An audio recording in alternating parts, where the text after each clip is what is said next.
It's not about big contracts or endorsements. It's not about signing bonuses or incentives. It's about a pure love of the sport. It's about high school football. And today, it's about the championship. And for North Dickinson, it's all about running. They'll bring their killer ground game into the Dome to face a Fowler squad that's riding awfully high. The title's at stake. The Class D game is next.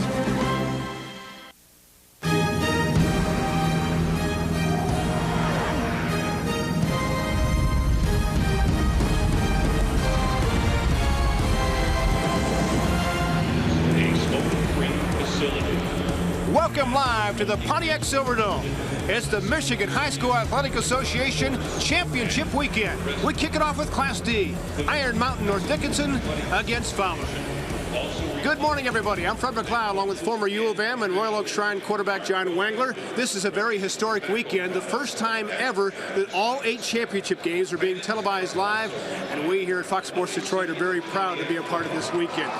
John, of course, played after the black and white TV days, but I'm sure as a senior you would have loved to have gotten to this turf. That was everybody's goal, Freddie. We got within 30 points of Divine Child, eventual 1975 Class B state champion, and hey, that's what it's all about in high school sports, is getting here to the Dome.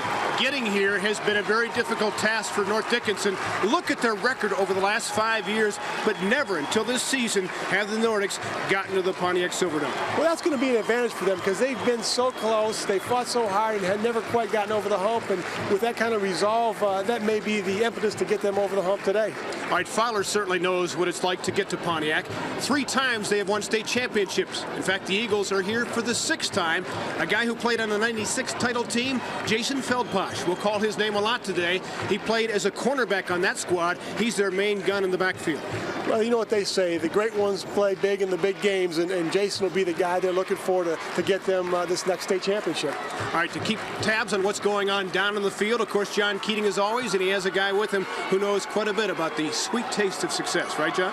Absolutely, Fred. John Wangler didn't make it to the state championship game. Joe D'Angelo did 3 times while as the coach at Detroit Country Day and won 2 of them. What's the feeling like for these kids as they hit the floor of the Silverdome?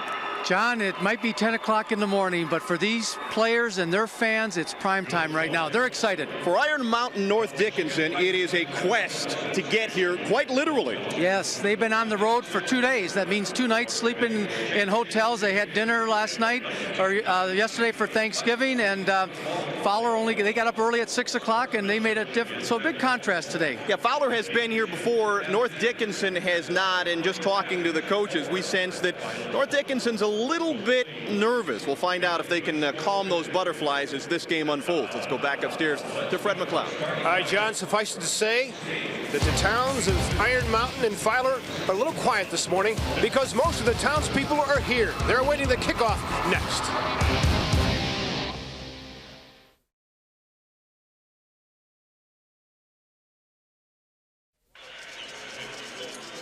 All right, welcome back to the Silverdome. As you see, part of the Fowler aggregation here. A community not too far from Lansing, a farming community that is in love with its football team, and they're here to see if they can win another Class D title. It's a school that has won 13 championships overall, including cross country and basketball, so they know what it's about to win it all. The road to the finals for these 2 teams. Dickinson finally getting past the school from Mount Pleasant to get here. And then Fowler beating both schools this year from Centerline High during the regular season, and then St. Clement in the state semis. Fowler has lost 3 this year. In fact, they had 3 losses in a row earlier this season. Didn't look like they were going to get here. And then they turned it around, and because of a difficult schedule, wound up #1 in the region. They got home field advantage, and that helped pave the way to Pontiac. The Nordics, on the other hand, well, they've been blowing people out most of the way. Only 1 loss. And so they feel in their mind they are the team to beat here. Only 171. That's grades 9 through 12, by the way. And you see the town population out of the Wolverine Conference. The Nordics. And Fowler, not much bigger. In fact, Class D, the ceiling on enrollment is about 185, so both schools are up there, but you got graduating classes basically of 40, John. Yeah, I know how that goes. My dad was in a class of 3, and he was salutatorian, he told me. See, really? They can always be proud of that, huh? Yeah. Neil Hoffman took over for a legend, Steve Spicer, who continues to battle cancer. In fact, he's in the hospital right now. Neil piloted the '96 championship team. A lofty mark, as you saw, at 30-5 as head coach of the Eagles.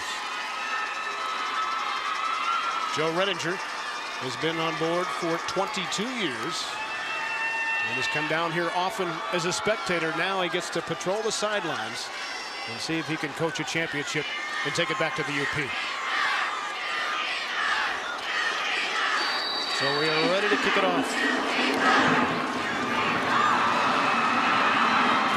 Picked up by Steve Anderson across the 25, near the 30. And the Nordics will put it in operation after a 7-yard return. Both teams will run a lot. Sunholm can throw the football, has a good arm, but he likes to run along with their backfield guys, and primarily their running will be done by Jared Ferguson, number 10. Sunholm only threw the 103 passes this season. Okay. Ball given off to Steve Anderson left side, but he's brought down immediately. Novak got him. John Novak is also their quarterback, but an aggressive free safety as well. Offensively up front for Dickinson. Pretty good size front line for a Class D school. And we mentioned that Ferguson is their go-to guy in the offense. Richard also the tight end, a fine linebacker, an all-stater. 2nd down and 8 for the Nordics at the 31. Ball given off inside. David Anderson, the fullback, he was stuffed. A 1-yard run. Fowler, pretty good quickness, John. Yeah, it looks like they can move to the football. They haven't been fooled either time in that misdirection. You see their guys up front. Craig Feldposh, no relation to their main guy, Jason, in the backfield. Brent Stump is a very active linebacker. He's also their fullback. And their defensive backs led by Feldposh and his 6 interceptions. 3rd down and 7. Ball given off. Right side this time to Ferguson. And he is short after a 3-yard pickup. And the Nordics will have to kick it away. 3 times in a row now, Fred, they've used that motion play out of the same formation, and Fowler's gotten the ball each time.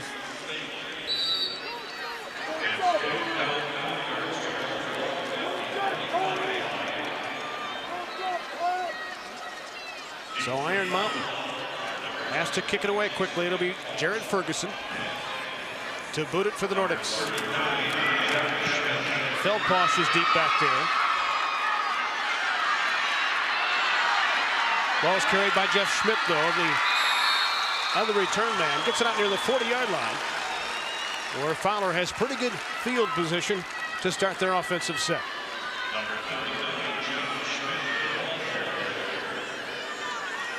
The blue and white of the Eagles being worn proudly here. Running the show is John Novak. Only threw 80 passes this season, but he too has a good arm and is very mobile. Threw for 3 touchdowns this season. First carry, Feldposh. He's tripped up in the backfield. Had a big hole though initially. Jordan Taylor got it. Offensively up front for Fowler. The Feldposhes that are brothers, Craig and Corey. And then Jason, again, a very distant cousin, will carry the ball probably 85% of the time. Novak has some size, though, as you can probably tell. 6'3", 180. Ball given off to Feldposh again. Same side. Some room to run. Down the sideline. Finally knocked out of bounds at about the 44-yard line of North Dickinson. Steve Anderson had to make the tackle. Picked up at 13. You're going to see them come out with that power eye, and then the lead fullback got through the hole. A tremendous block there on the corner that was able to spring Feldposh down the sideline. Feldposh, a very quick runner, but has great vision. And you will see him cut back extremely well today. 1,000-yard rusher. Feldposh for a third time, up the middle. Picks up a gain of 1. A little tougher running that time. Defensively, the Nordics come at the Eagles this way. An active group. A lot of these guys will play offensive line, of course. Jeff Richard, their all-state linebacker that I talked about a moment ago. And their defensive backs. Most of those guys, too, play offense. They have 11 two-way players, whereas Fowler has 7. So perhaps that could come into effect in the fourth quarter, John. Exactly. Feldposh finds a hole, spins his way across the 40, turns his legs inside the 35. And a gain of 11. Brett Stump, their fullback, is doing an excellent job getting through and leading the play there. You can see coming out of the fullback position, it's just an inside straight ahead dive. Fullback got through, and the great blocking up front. So 1st and 10 for the Eagles. Ball spotted at the 35-yard line. This drive began at their own 35. Feldposh, left side this time. Stuffed and brought down. Good tackle immediately that time by John Minerick, the defensive end. He lost 3. Good surge that time by the Nordics. That's what they got to watch in that penetration. The Nordics got good quickness as well, and they get through the line like that. It's tough to go side to side. The Nordics have 2 guys up front defensively that are over 200 pounds. Travis Woodward, the nose guard, and Bruce Cherubini, one of the tackles.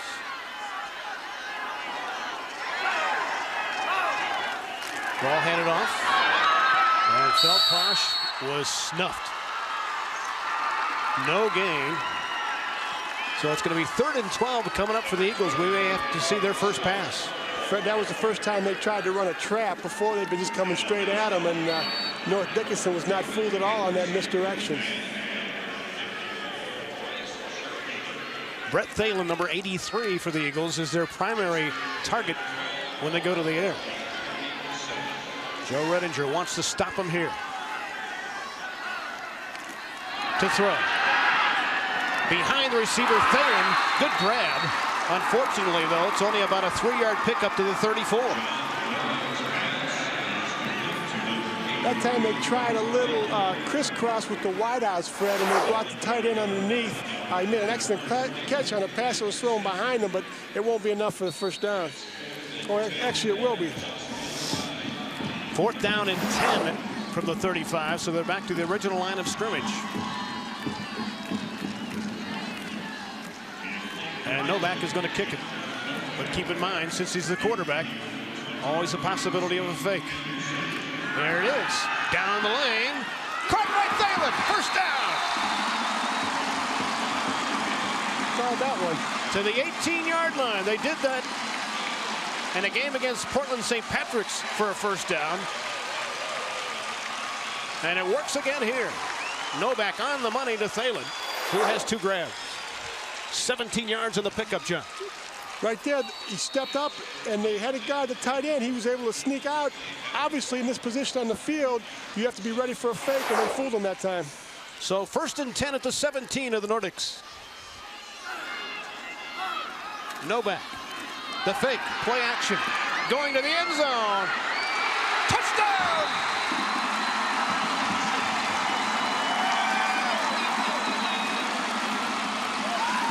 The Eagles are on the board. Nick Schaefer hauled it in, beat the defensive back to the goal line, and Fowler will try to make it a 7-0 lead. That was just a little play action pass coming out of that pro I formation, and he was able to beat him on a corner route. faked the foul paw there. Nice fake, held the linebackers. Just a flag route, and he was able to get behind the defensive back and made an excellent catch on a kind of a wobbly pass there. That wasn't a John Wangler special, was it? I've thrown a few of those, Fred, believe me. And the boot is good. So the Eagles cash in first. A little more than halfway through the opening quarter. The Eagles of Fowler draw first blood in the Class D title game.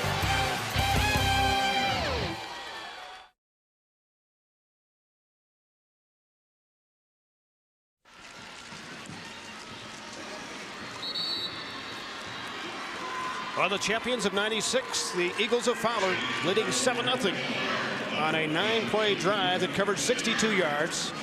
Sunholm to Schaefer for the TD. Sunholm was 3 for 3 on the drive for a team that is known for its running game. Steve Anderson is the deep man returning for Iron Mountain.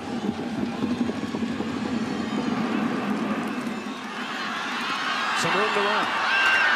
Met hard, though, at the 28-yard line by Brett Thaler.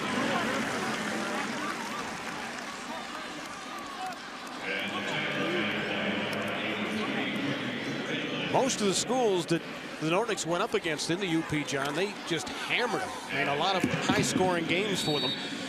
So maybe they're not used to facing this kind of stingy defense. They're in a tough conference up there, though. That Class D conference, there's been a few state champs come out of that conference up there, Freddie. In fact, Lake Linden Hubble, the defending Class D champion from the UP. Ball handed off. Jared Ferguson. Not much running room.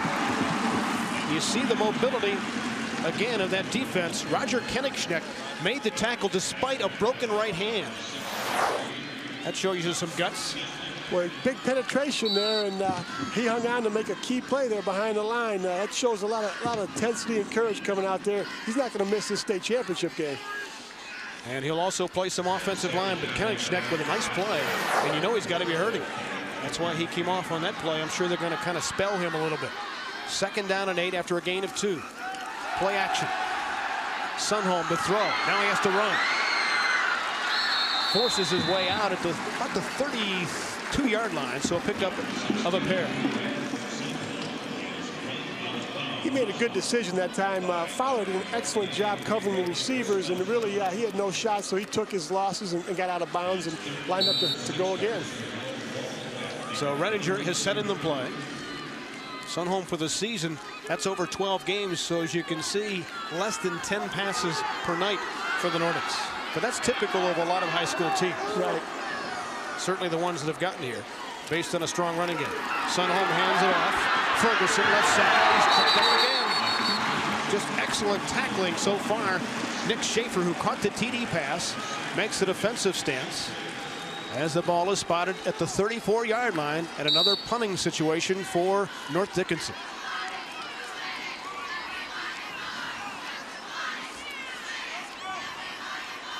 The guys from Iron Mountain only managed 6 yards in the first series. Pick up just 7 this time.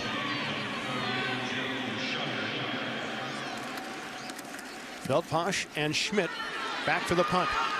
It's Feldposh at his own 25. Weaving his way for about a 10-yard gain off that punt. Got to go north and south on those punts. When you start going east and west, the coverage got down there and it gets a little difficult. Unless you have a Honolulu blue jersey with number 20 on your back. Exactly. 4:20 to play in the first quarter. Novak off to a fine start.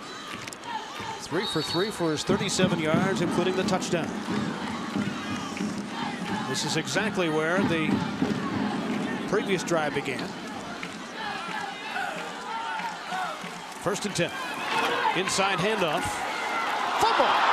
Recovered, though, by Fowler. And about the 41. Greg Smith pounced on it. So the Eagles gain 6. Little fullback trap that time up the middle, and quick hitter. Fortunately for Fowler, they were able to recover that fumble. Stump found running tough that time and then lost the football, but fortunately for Fowler, they retained possession. 3:45 and counting in the first quarter. Ball given off to Feldposh. Has to use his speed to turn the corner. Does so. Pushed out of bounds at the 46 by Regan Budig. A pickup of 5. Feldposh showing excellent speed getting to the sideline. You can see why he is definitely their go-to man. And Dickinson had great pursuit that time. He was just able to turn the corner and pick up a few yards. Jason rushed for 1,746 yards this season, averaging 7 yards a carry. He had 25 touchdowns. First and 10 for the Eagles. They're trying to add to a 7-point lead. Miscommunication in the backfield, and that results in a loss of a couple of yards. Feldposh was eaten up quickly by David Anderson and Jeff Richard. That time, the quarterback, Novak, had a little problem with the center quarterback exchange, and once that got out of sync, then everything kind of went downhill after that. So Fowler, perhaps in a passing situation here. Didn't seem like Novak quite had a good firm grip on it. He stumbled coming out from under center. So 2nd and 12. Ball to 45 of the Eagles. Pair of receivers set wide to the near side as Feldposh gets the ball, but right into the arms of Jeff Richard. Gain of 2 tough yards. And it'll be 3rd and 10 coming up for the Eagles. They like that inside trap there, Fred, trying to keep them honest up the middle, but so far North Dickinson has not been fooled at all. Now Brent Stump returns. Novak says, come on, hurry up. Coming up on 2 minutes to play in the opening session.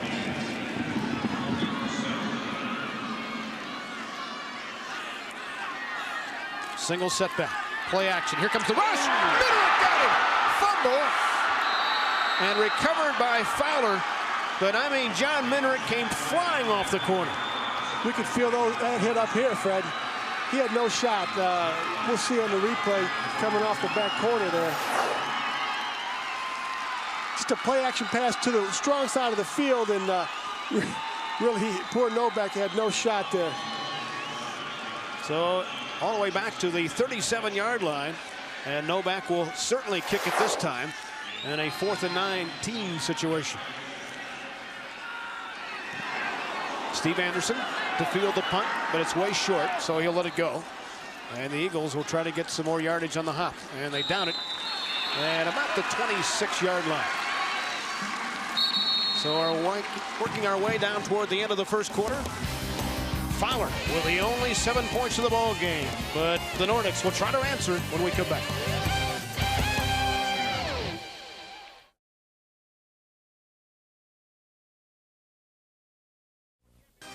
State High School Football Championship action on Fox Sports Detroit is brought to you by the Detroit Free Press. For top coverage of preps and professional sports, turn to the pages of one of the nation's top sports sections.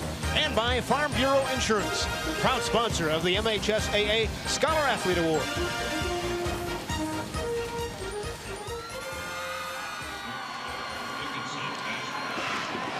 Speaking of the Scholar Athlete Award, Fowler has been in the battle for that year in and year on. In fact, they are the state defending champions in Class D in Scholar Athletics.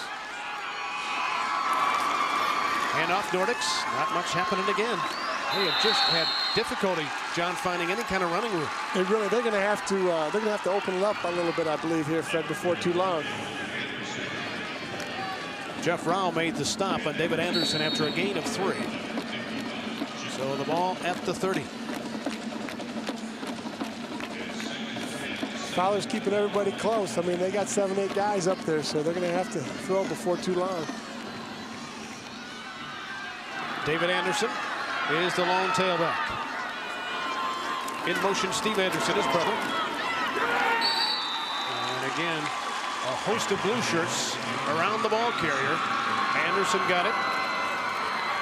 No gain on the play. 3rd and 7 coming up for the Nordics. Jeff Rowell again on the stop.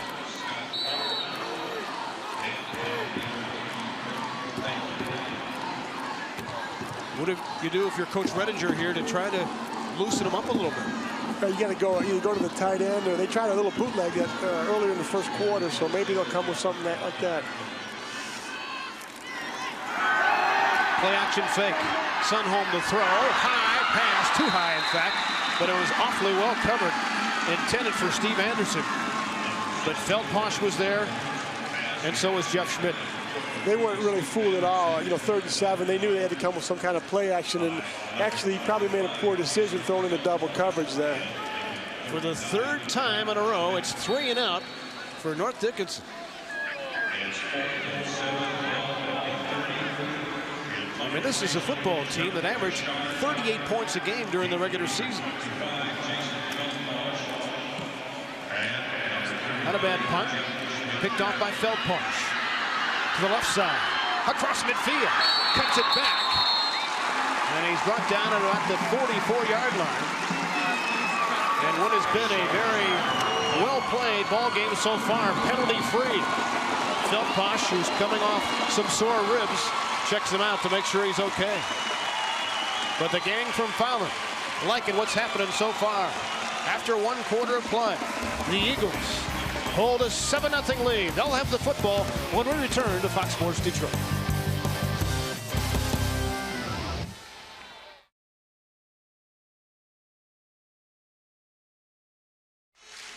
The Fowler Eagles leading the Nordics of Iron Mountain North Dickinson 7-0 as we get ready for the start of the 2nd quarter.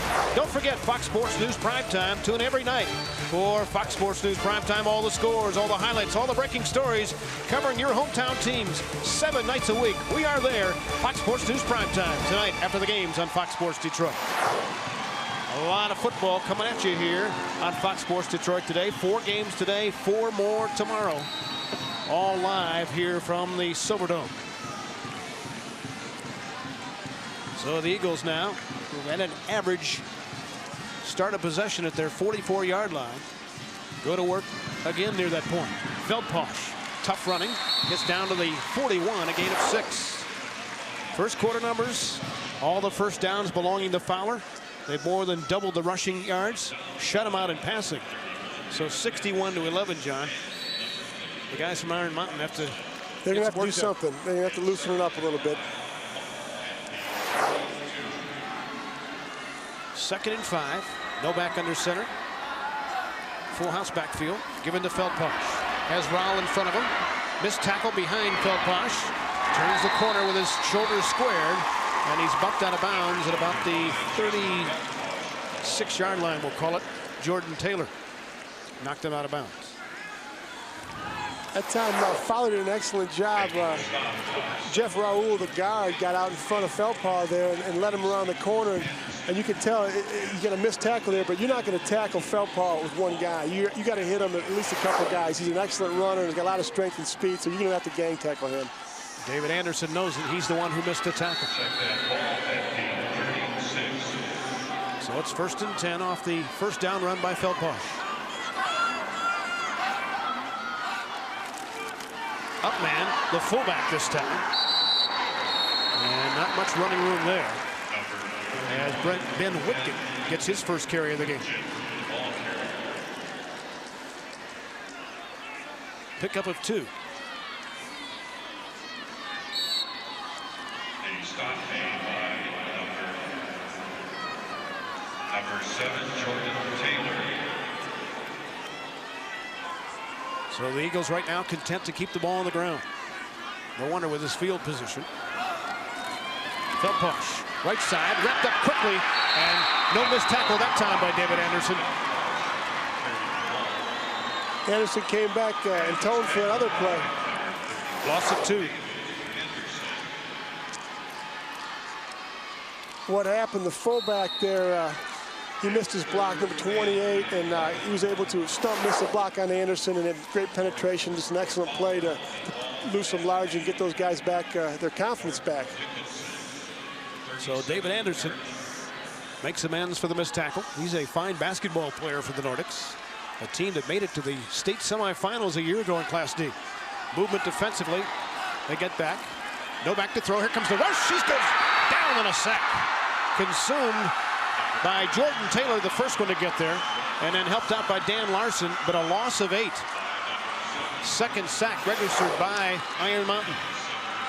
That's always the risk when you take all your backs out of the backfield. They got a blitz on that time, North Dickinson. No backs in the back to help up pick up that blitz, and Novak really had no shot to get that ball off. So at the 45, Novak will punt the ball, we assume.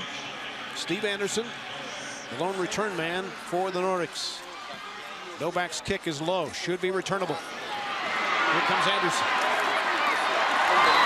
Good coverage by the Eagles as they bang him down hard. Scott Hoffman was there to beat him face mask to face mask. Almost lost the football.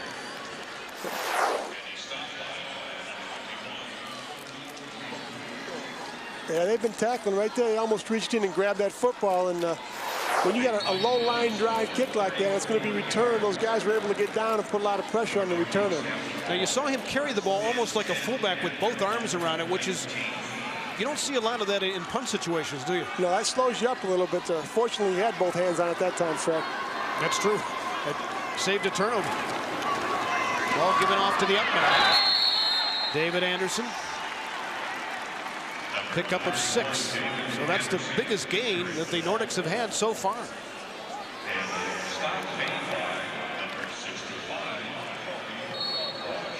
Ball at the 24-yard line. You know, North Dickinson had 8 games this year in which they scored between 41 and 46 points. I mean, this is a high-powered offense that the Eagles are shutting down so far. Fake handoff, then give it to Taylor, or Ferguson rather. It's across the 25 for 1 tough yard. Well, you can tell, Fred, that Fowler's done an excellent job scouting the Nordics. They've not been fooled at all by the misdirection, and they've come basically out of the same set each play, and they really have it down pretty cold. They've only had a 6-yard gain. That's been their biggest of the afternoon. So an important first down possibility for Coach Redinger. Deep in his own territory on a 3rd and 3. In motion is Steve Anderson. Nothing doing. My goodness, David Anderson was absolutely consumed. A gain of 2, but short of the first down. Ryle again on the tackle. He's been in a bunch so far. Fowler again getting good penetration, and that dive really stopped the Nordics short again. Schmidt and Feldposh back for the punt. Jeff Richard will boot it away for North Dickinson for the 4th time. Almost blocked. In fact, part of it was blocked. And down near midfield, so Fowler again with great field position. Scott Hoffman is the one who got a piece of the football. Sometimes the punts are not very good, and you kind of tell whether or not they're just shanked, but this one was partially blocked. And just a piece of it. It looks like that right hand got a piece of the football, and he knocked the punter down, and the referee signaled that he did get a piece of the football. So the aggressive Eagles having it their way so far. Now definitely in scoring position. 7:07 to play in quarter number 2.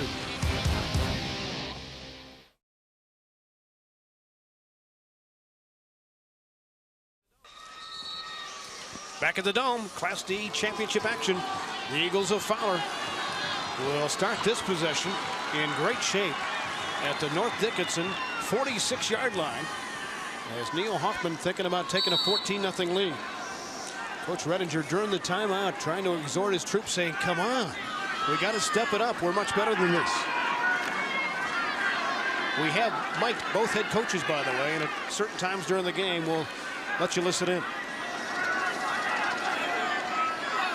Full house backfield, Novak slipping, throwing, and perhaps it just threw off his timing, intended for Schmidt.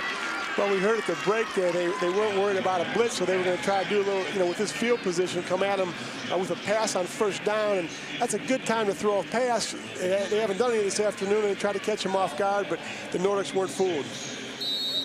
And I'm sure the fact that Novak stumbled just kind of threw that pattern out of whack. At least throwing the football it did. 2nd and 10. Feldposh, the deep back, as usual, gets it. Nowhere to run. Brought down quickly that time by John Minerick. Henrik, a 5'9" senior, just 155 pounds, but he looks bigger than that. Obviously suited up. Little inside trap. Who really made that play was Dan Larson. He got the penetration. That really screwed up the timing of that counter inside, and just an excellent play there. So no gain. 3rd down and 10. Neither team has been able to convert. 0 for 7 combined. Twin receivers to the far side in the throwing situation. And a missed snap on the handoff as the center went early. A fumble for sure. You got a legal snap. Ball goes over then. First down. Nobody moves but the first down. North Dickinson will take over at the 46-yard line. So a mistake by the Eagles. The center quarterback exchange. Jeff Richard recovers for the Nordics.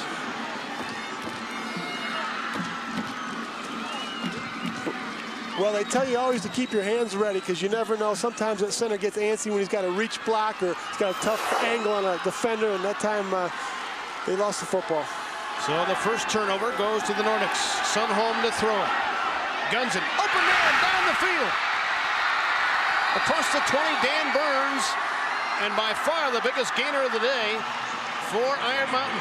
Well, really, that's what they got to do, Fred. They got to come out and throw the football on first down and loosen them up. They haven't done that all afternoon, and that time we'll look to the replay. And coming off a play-action counter, really it was like a bootleg. When he stepped up, flag route, got behind the linebackers and defenders. Excellent execution on that time. He gave him time to run for the football. He let him away from the defender. Just a fine, fine play. Good throw by Sundholm. Ball given on. Taylor toward the end zone. Touchdown, Jared Ferguson. And the Nordics have a chance to tie the football game. Well, you've been saying all morning about that high-powered offense, and just took a couple plays to loosen them up, and here they go. So new life for the gang from the UP. In a sudden hurry, the turnover, the 34-yard pass, and now the touchdown run by Ferguson.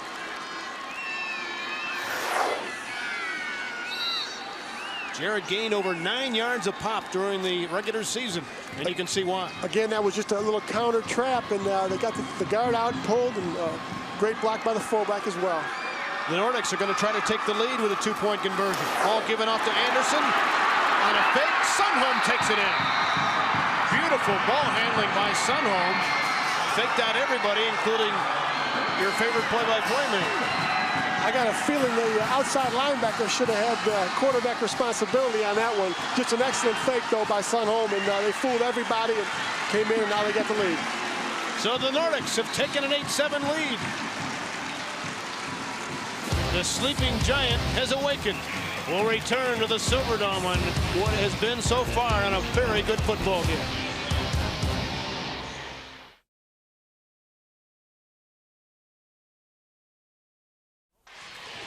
Well, Joe Redinger had been hoping that somebody could flip the switch for his football team, and they did, resulting in this lights-out touchdown for Jordan Taylor. Just a finely executed play. That time, number 50, Nick Carlson, pulled. He was the backside guard, and he just really escorted Ferguson into the end zone. There was nobody. The linebacker should have been there for him to block, but someone was fooled on the fake.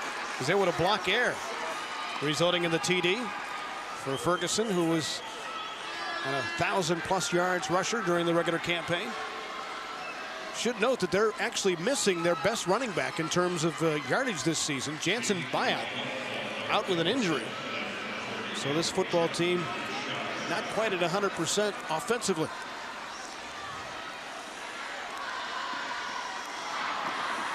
So Fowler for the first time trails in this football game. We have 5:40 to play in the second quarter.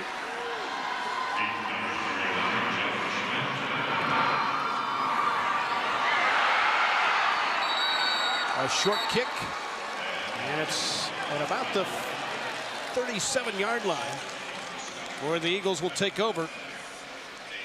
But getting up slowly is Personal foul. Scott Hoffman.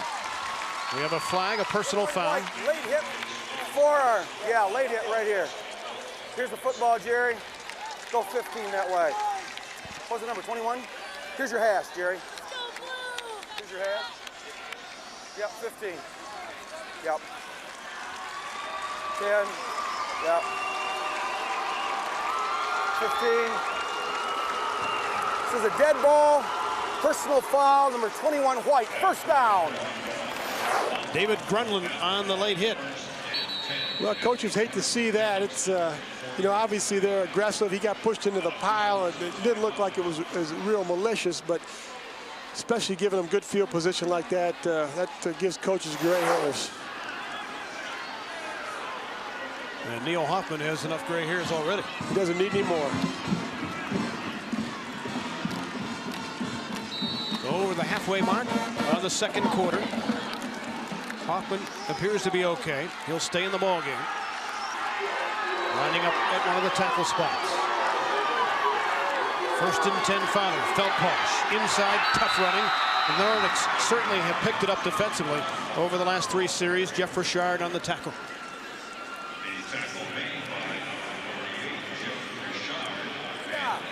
So a gain of 1, ball at the 48-yard line. Richard's a little getting up a little gingerly there. He looked like he hurt his ankle on that play. Made an excellent play, but he's limping around a little now. Trying to shake it off.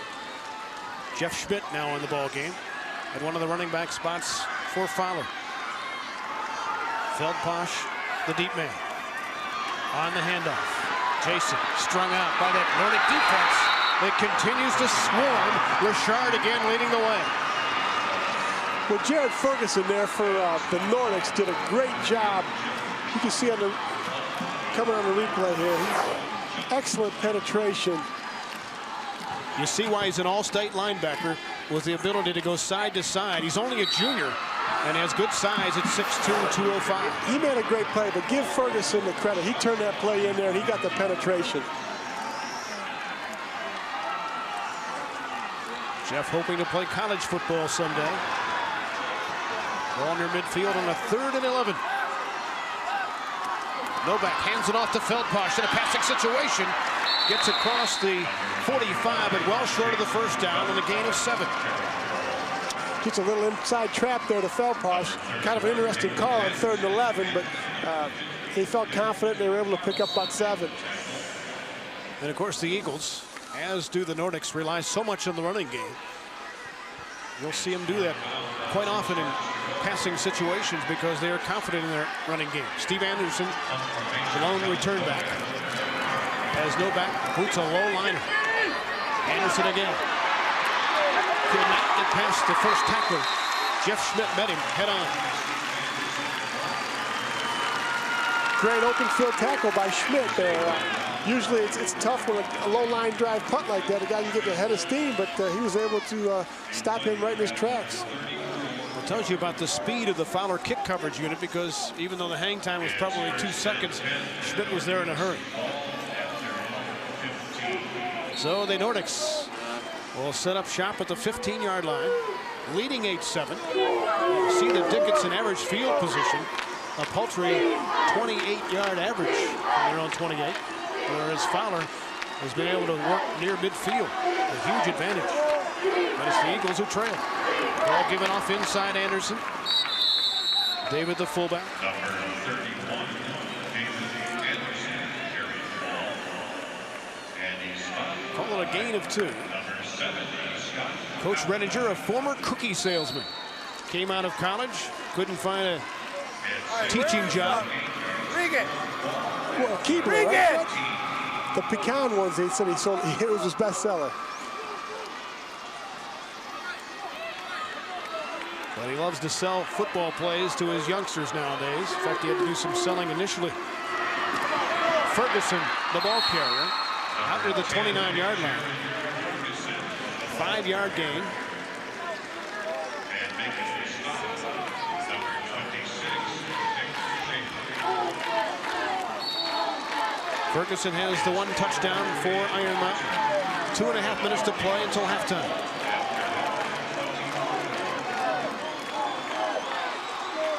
Third and 2 call. Ferguson averaging over 6 yards a pop so far. Gets it again, spins out to the 28, and it'll be a first down for the Nordics on a gain of 4. Big first down for Ferguson that time, coming off a counter action. They basically base all their plays off that counter action. That time they were able to hit up in there, pick up the first down. So the possession kept alive and a good lead block there by Nick Carlson. Nice spin and excellent effort there by Ferguson. Jared also a junior. A team that is laden with underclassmen, so you got to feel that they could be back here again next year. Anderson, the up man, surrounded by 4 blue shirts. 140 and ticking now, coming up to it in the second quarter. 8-7 ball game. North Dickinson in front. Sunholm has his play. You would think, John, they're going to start considering throwing the ball. I was going to say, we're looking for that 2-minute offense here. Exactly. Sunholm hands it off, though. Ferguson brought down for a huge loss that time.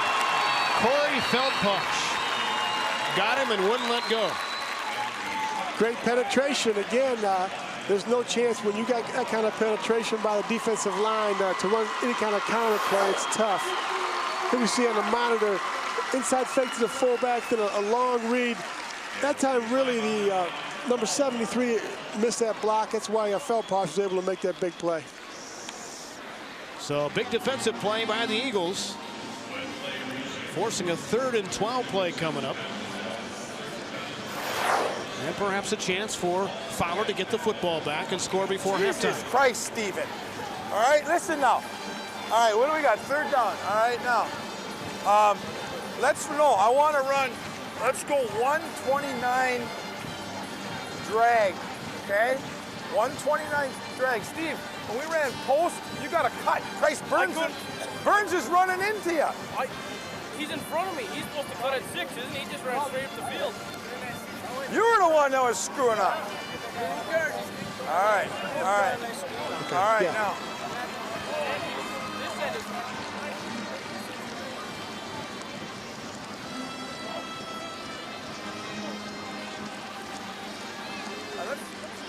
What is 129 drag, you think, John? Well, if I'm guessing, Fred, I believe they're probably going to bring the tight end across, coming off that same play action that they really favor.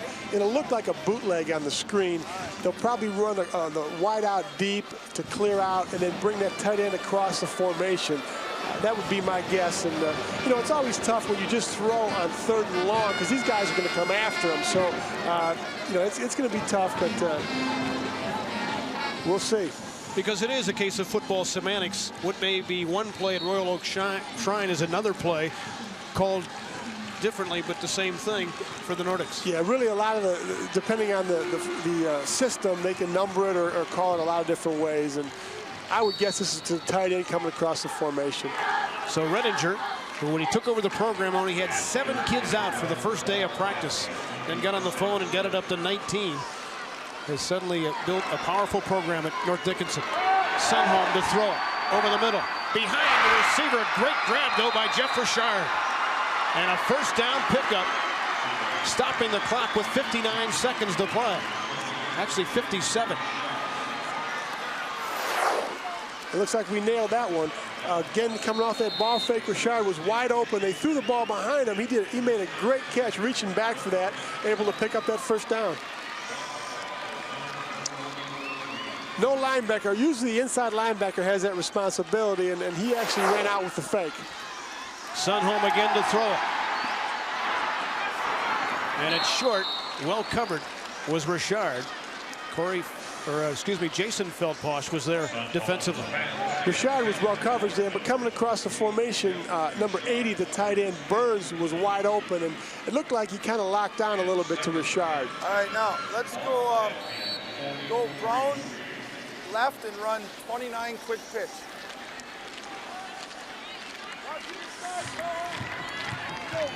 Well, we could tell what that one's going to be.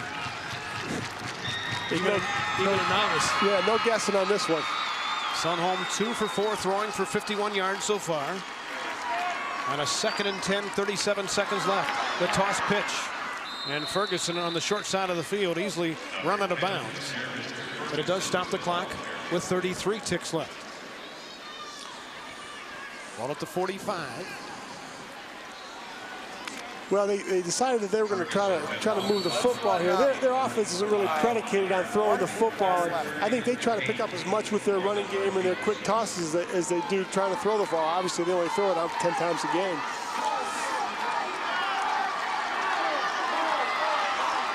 So a 3rd and 8. Sunholm again, play action. Reverse pivot, throws, incomplete. Intended for Richard. And all over him was Schmidt. The Fowler fans wanted a personal foul, and they get one. It looked like Richard kicked him as he was trying to free himself after the incompletion. Nice coverage there by Fowler. And 48, white, unsportsmanlike. Okay. We have a dead ball, unsportsmanlike, white. Not a smart play by Richard there. The play basically was already over. And you cost your team this way. Nope, not a smart play. That little left foot there. I mean, granted, Schmidt should have let him go, but you got to keep your head about you and understand that you have a chance to possibly score. Right, this field position really backs him up now, and you know, a block punt or anything like that, that makes a huge difference here. So it shoves them all the way back to their own 30-yard line. Well, you can see that Coach Redinger got Richard out of the game right away, and I'm sure he'll discuss that with him at halftime. So a 4th down and 23 coming up for the Nordics. Well, he must have had his discussion, and he's back in the punt. No sense taking a chance with an interception. Blocked! Picked up by the Eagles! Oh my! Touchdown, Jeff Rowell! Can you believe it?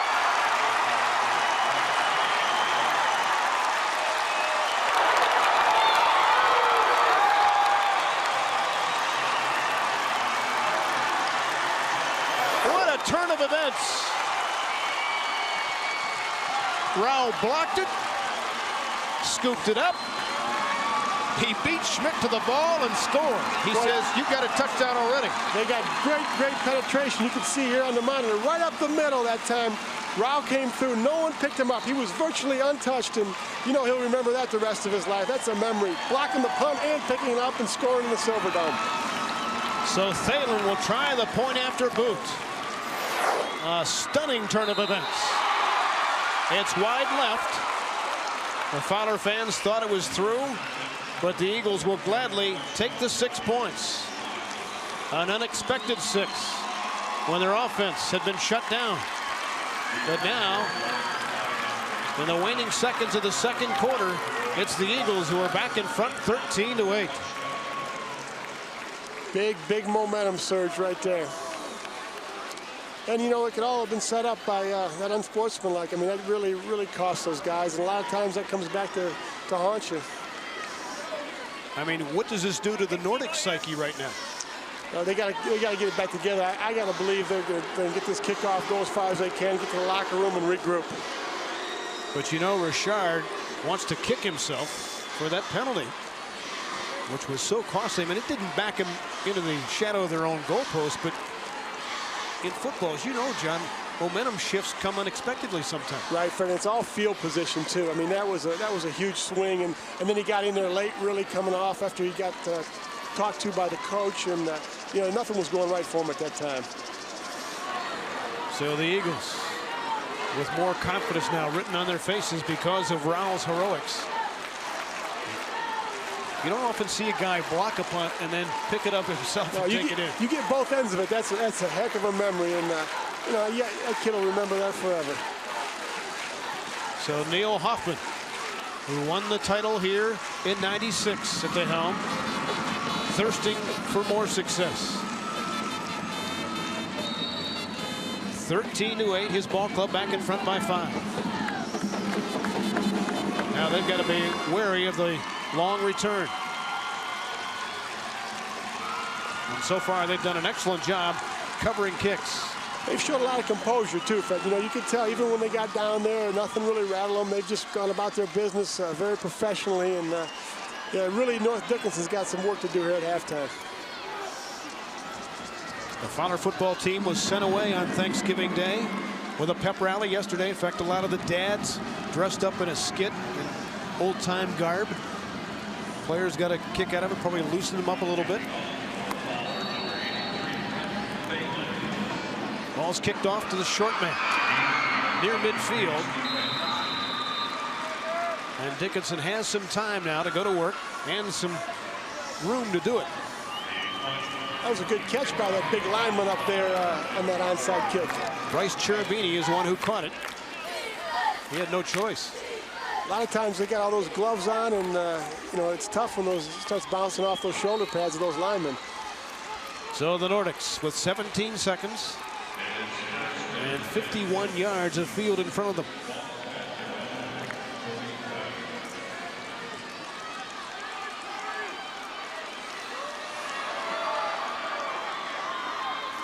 Sunholm to throw.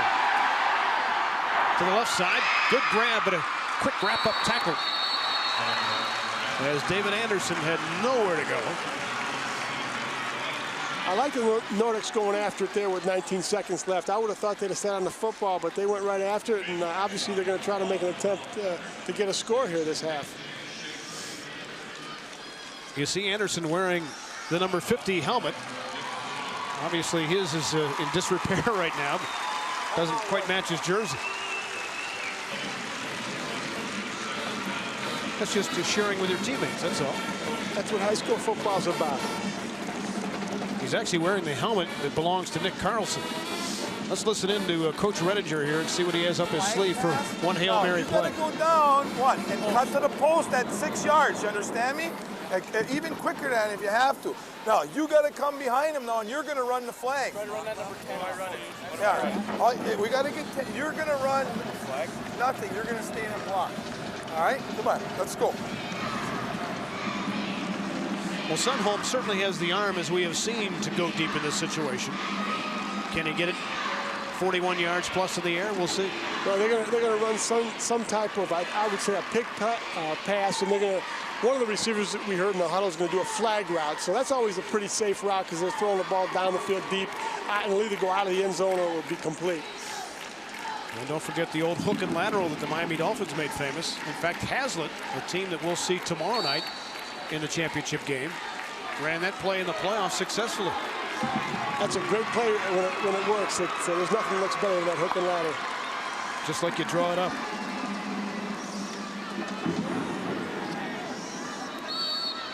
But the Nordics still have to be wobbly here, giving up that sudden touchdown to the Eagles late in the half.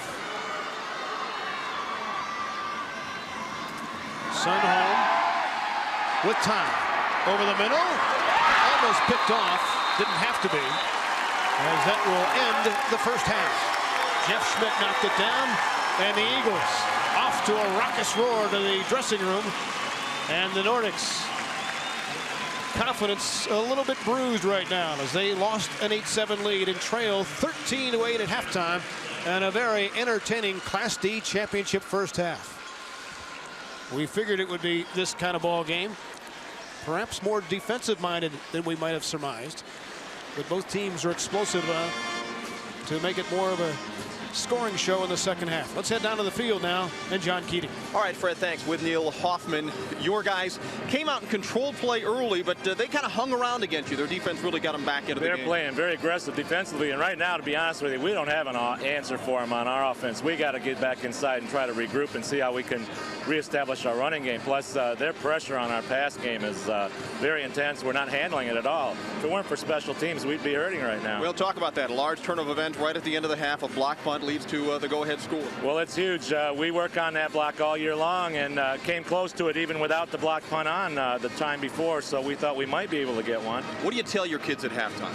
Well, you know, we got another half to play. We just have to go all out, and we have to find a way to run the ball. If we don't run the ball here, we're going to be hurting in the second half. Neil, best of luck the rest of the way. Thanks a lot. Neil Hoffman has his guys on top at halftime of the Class D championship game. Back upstairs now to Fred McLeod. Well, the head coach not mincing words. Coming up at halftime, we'll look at John Harrington of the Hawks of Farmington Hills Harrison as he goes for yet another title. We'll have highlights and stats and John Wangler's analysis of a very good first half here at the Silverdome. It's a football feast this holiday weekend. Stay tuned to Fox Sports Detroit.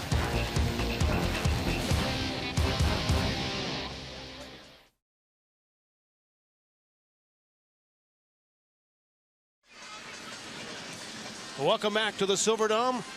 13-8. The Eagles of Fowler leading Iron Mountain North Dickinson in a game that has had 2 lead changes. The Eagles up by 5, though, here at intermission. Well, while Fowler has tasted success in this building, 3 championships, how about Farmington Hills Harrison? They say 9 is fine as they go for the title in the Class A game coming up at 1 o'clock, led by Coach John Harrington. From John Miller to Ricky Bryant, it's quite a heritage. At Farmington Hills Harrison, they've become used to spending somewhat distracted Thanksgivings. Playing deep into November has become standard practice for John Harrington's teams.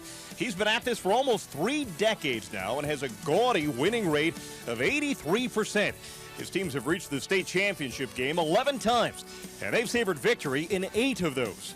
Sure, he's had great players over the years, such as Mill Coleman and John Miller. But when it comes right down to it, Harrington's Harrison Hawks have had a heck of a history. It's been just a great run. You learn something every year, you know. Something new comes in, and whether it's teaching history or it's coaching football, there's always changes. You have different kids from the kids that we started with in the 70s, you know, and went through all the years of the long hair, back to the short hair, to the earrings and so on. So I think we've seen about everything. But still, the kids love to play football, and they all come out and play hard. That's the main thing. Hey, remember, when you're tackling, you still explode. He cares about the kids more than just his football players. He takes kids under his wing to help them out if they have personal problems. So he does a great job of stroking the kids' ego and making them feel good about themselves. And I think that's more important than the 1 lost record. He's not put down, coach. He's just, you know, he's always just there to bring you up in your spirit and stuff. He doesn't never put you down or tell you did wrong and just keep getting on you. He's just a good coach. If he tells you to do something, it must be the right thing because, you know, he's got all those wins, all the state championships to prove it, back it up. He's smart. I mean, he studies the game, he knows the game, and he's been in the game for over 20 years. And I've known him for 4 years, and I watched his every move. We hope that we can make them mature some and grow into better people. That's any teacher's job, whether you're coaching or teaching. And you know, we don't get to them all, but there's some that really leave here and think it was one of the best experiences of their life. I mean, he had faith in me, he believed in me, and it just, from there, it really made me appreciate him more. You know, he saw something in me that I didn't even think that I had. I didn't think I could be a quarterback. His wife made the comment last weekend at one of our fundraisers that he makes about 12 cents an hour because of all the time he puts into this program. Coached by John Harrington. Can't put a price on, and we are extremely fortunate. Well, Mick McCabe, the Detroit Free Press preps writer, playfully refers to Farmington Hills Harrison and Farmington Hills Harrington. And that's why, because of John's gaudy numbers. Look at that, 8 state championships. And he seeks number 9 coming up at 1 o'clock here on Fox Sports Detroit. We'll have a lot more second half action, plus highlights of the first half. We'll get to John Wangler's idea and what the Nordics have to do to retake the lead.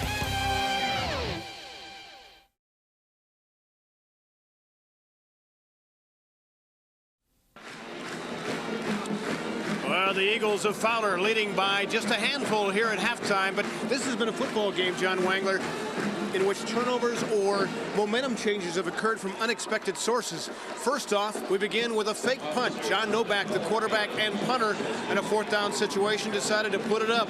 And Neil Hoffman, the head coach, guessed right because they were able to pick up the big first down, keeping the drive alive, and then the Eagles were able to cash it in with a touchdown. But sometimes you can make your own breaks, as they did with a pass from Novak to Thaler. Well, it's a great call, Fred. You know, at that position on the field, you got the quarterback back there as a punter, and they executed very well, and they pulled it off and they put it in position to score a touchdown. All right, let's take a look at those highlights, specifically starting with the play to Thaler here. That was that fake punt right there, and heck of a catch, well executed. On this one, here's the touchdown play. That time, Feldspot really hung in there. I mean, we didn't see it as much in the monitor, but he took a great hit, and he's got the ball out there. This thing really hurt those guys. The fumble center quarterback exchange, that was tough. Put North Dickinson in good position. Here it is for the touchdown. That time they just came out on their misdirection and walked right into the end zone. Jared Ferguson on the touchdown run of 34 yards, but then the block kick, Jeff Rao blocks it and then scoops it up and goes in for 6 and a lifetime memory. Exactly, and you know, that was set up by that penalty, and really they got to regroup now. All right, you see the first down situation now a little bit better for Dickinson. Rushing yards in favor of the Nordics. Ditto for passing. So in total yards, North Dickinson leading 116-72. The only turnover of the ball game, that fumbled exchange at the center position. His stats are pretty even, really. The thing that Fowler has done is they haven't been able to rush the football. That's what they really need to do. North Dickinson's got a high-powered offense, and they really have not broken loose yet. And what's going to have to happen? I think they're going to have to throw the ball a little more the second half, even though they're not used to it. But when they did, they had a lot of success. And toward the end there, they had a couple passes that were open. And I think you'll see it open up a little bit because both offenses are very capable. No question about that. Those halftime stats brought to you by the Detroit Free Press, one of our sponsors of high school football here on Fox Sports Detroit. Stay tuned as the Eagle fans from Fowler want more in the second half. We'll have the kickoff in a moment.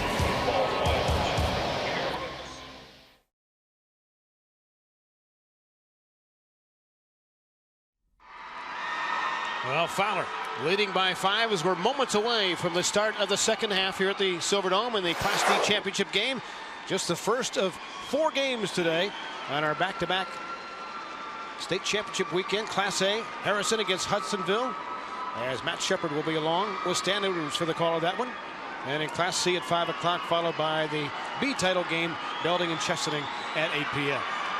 Let's head back to John Allen as the Nordic head coach, Joe Redinger. All right, Fred, thanks. With North Dickinson coach Joe Redinger, it's been a back-and-forth game. Obviously, the block punt at the end of the second quarter was a tough break for your kids. Yeah, it was. You know, we probably should have called timeout before we punted the ball. We were a little bit, you know, after the penalty and things, we were a little bit, you know, unsettled on what exactly was going on, and we were probably getting a little bit tired. And you know, as a result, we missed that guy coming up the middle on the punt. But yeah, the momentum has switched back and forth. You know, they had it first, then we got it. Now they seem to have it again. Hopefully, we can get it back at the start of the second half here. In light of the penalty, were you trying to calm your kids down at halftime? Yeah, we're just trying to, you know, get them in focus again, you know, and to concentrate on the ball game. You know, sometimes in a big game, you know, kids get a little over emotional, and then, you know, those kinds of things happen. Fowler had a great start against you, but you have to be proud of your defense. They really kept you in this football game. Yes, they did. You know, and they came back. We haven't been able to generate a whole lot of offense in that first half, and the defense, like you said, has been playing great. So, Joe, good luck in the second half. Thank you. Joe Redinger will try to get it done, try to win the Class D championship and bring that title back to the UP. Fred McLeod. All right, John, Michigan State basketball coach Tom Izzo, with all due respect to Fowler, rooting for his hometown Iron Mountain squad to pull a comeback in the second half. We'll be back.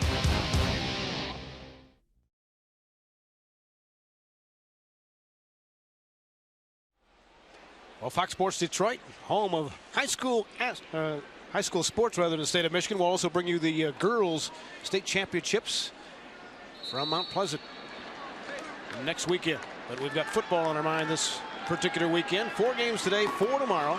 First time they've been telecast live in the great state. And the Eagles with a 13-8 lead as we get ready to start the third quarter. The Nordics started slowly, but certainly picked it up.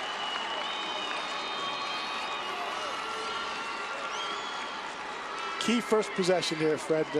Fowler's getting the football, and they really, the Nordics want to change that momentum, get it back, what they lost at the end of the first half. And this is really important, this first possession.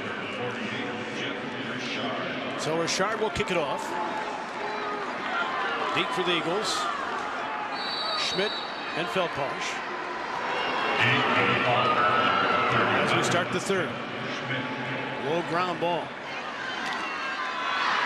Picked up by Ben Whitkin. And he muscles his way across the 40-yard line.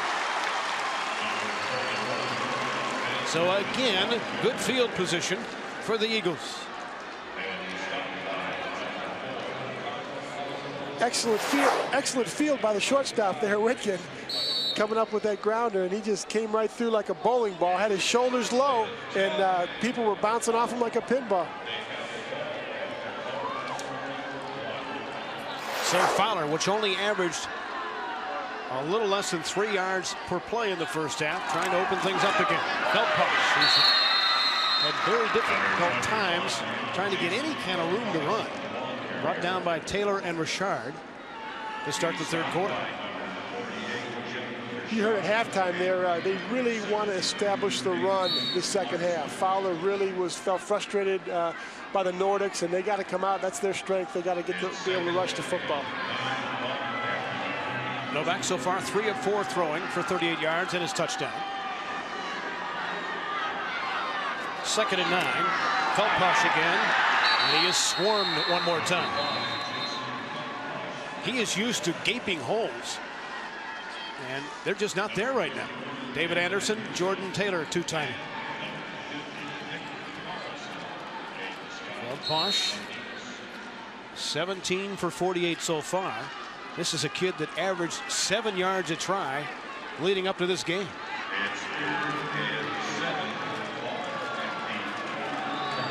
His ribs still not 100% from the regional final game a couple of weeks ago. Feldposh finds some room. Oh, he was in open field and could have taken it all the way had he not tripped. But it's a first down run for Jason. 11 yards in the pickup. Excellent quick hitter there. But you see, they went to a one-back set. Feldposh was the only running back. That time the guard pulled, kicked it out, a real nice trap block, and Feldposh really had an opportunity to pick up a big one that time, and that turf worm jumped out and snapped his ankle, but he had nothing but green in front of him. Yeah, natural grass, he may not have tripped. These guys did work out at the indoor facility at Michigan State. In fact, both teams did, to try to get used to the turf. Inside handoff, Stump finds some tough yardage there to about the 42, so a gain of 3. Dan Larson brought him down. In fact, a lot of the schools within driving distance of Michigan State took advantage of the facilities to practice on turf, and also to frankly get used to the dry air in the dome. So it's playing here, the difficulty is more in breathing and dehydration than it is on artificial surface. Well, there's another point too. The crown on the field's differently on artificial turf. Point well taken. 2nd down and 7. Pitch to Feldposh, right side, turns the corner. You see he has good speed. The pursuit was there as well, as he's bumped out of bounds at about the 36, so a gain of 5 for Feldposh. Just a toss sweep right there out of the power eye. Both teams did a good job executing. Feldposh got to the corner, but that pursuit that they've had there for North Dickinson really kept him from going from a big gainer. You see the speed of the linebackers that North Dickinson has. That was just a good football play on both sides. So it's 3rd down and 1. Critical defensive play call for North Dickinson. They already trail by 5. Inside handoff, Stump, close to the first down marker. And we'll see how they spot this one.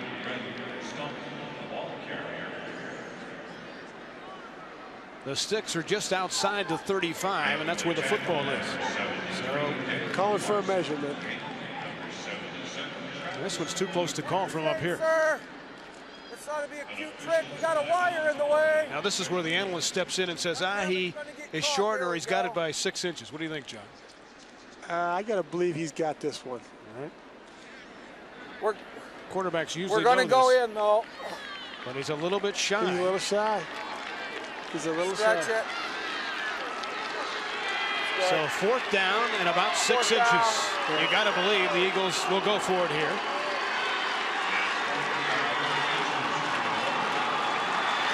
Coach Hoffman has made his decision in unison. The Eagle fans on their feet. The crowd liked that call. No brainer, right? Yep. Even if you're stopped, you're not giving up good field position. Feldposh, first down. Picks up 3, keeps the drive alive. Well, it shows the kind of confidence they have in their running game that time, Fred. They came out of that power I and they handed the ball deep. He fouled his lead back right off tackle there, and he almost came out the other end of that pile.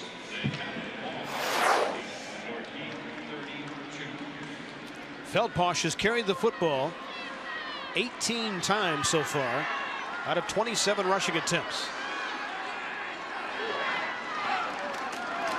Inside hand up to Stump. Gets out near the 26-yard line. Steve Anderson brought him down after a pickup of 5. They really do a nice job utilizing Stump, the fullback, on those quick hitters, those little traps inside. He does an excellent job. He usually gets 4 or 5 yards of crack, and that keeps the defense honest because they're always keying there on Feldposh. Stump comes off the field as the Eagles go to a twin wide receiver set. Ball given off to Feldposh. Gets across the 20. He's starting to get some room to run. Well, you know, like all great backs, the more you give them the football, the more they kind of heat up, and they really like it like that. He's starting to really loosen them up now. And, you know, as we mentioned, they really were going to focus on establishing that running game in the second half. Jason makes no bones about it. He's not going to play college football. This will be his last game. But he wants to go to Michigan State as just a good old student. That's sort of the beauty of a lot of Class D football teams. They're not maybe big enough to even play college football. Feldposh showing heart, showing shiftiness, trying for the end zone. Stops. It is a TD. I thought he was stopped short, but he got the football over the goal line, and the Eagles lead it 19-8. That was a big-time run right there, Fred. All effort. We thought he was stopped two times on that drive. They pulled the backside guard, set it up with a nice cut, another nice cut. Now watch this. Watch him run right through this tackle here, and this extra effort gets him to the end zone. Boy, it looked like the knee was down first, didn't it? It really did, but you know what? He runs high. He's got good high knee lift. He's got good body lean, and he really extends there for that touchdown. Yeah, it looked like he was actually stopped short of the goal line, but he is given the 6 points. The Eagles will gladly take it. The extra point is blocked, though.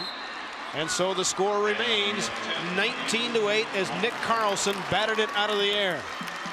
But Feldposh, on a brilliant piece of running, he frankly deserved the touchdown. And he puts it on the board. The Nordics will have to answer when we come back.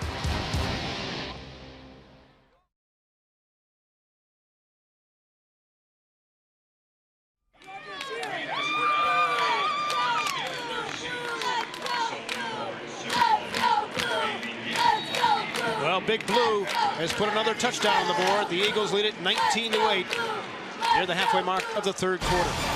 Don't forget Red Wings Weekly, the next edition. Coming up, hear about the new book by a local author entitled A Wing and a Prayer. And get an update on the injury rehab of center Brent Gilchrist. That, highlights and more on Red Wings Weekly, hosted by John Keating tomorrow at a special time, 4:30 on Fox Sports Detroit. Well, the Eagles hungry for points here, and they've got 19 of them so far. Leading by 11.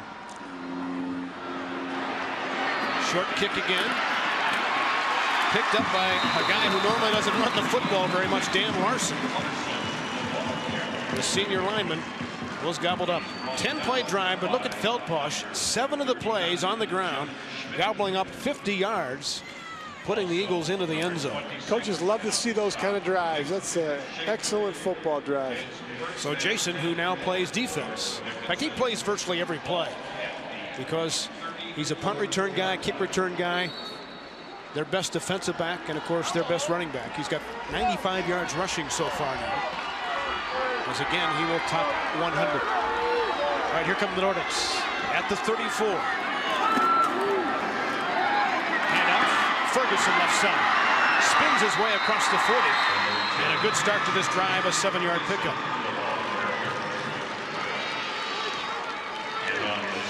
Dickinson so far with the 7 possessions. They started very sluggishly. 4 and out, as a matter of fact, to begin the ball game. But then, as they started to get in gear, started throwing a little bit.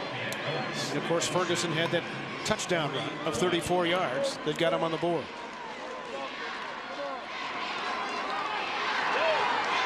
Second down and 2.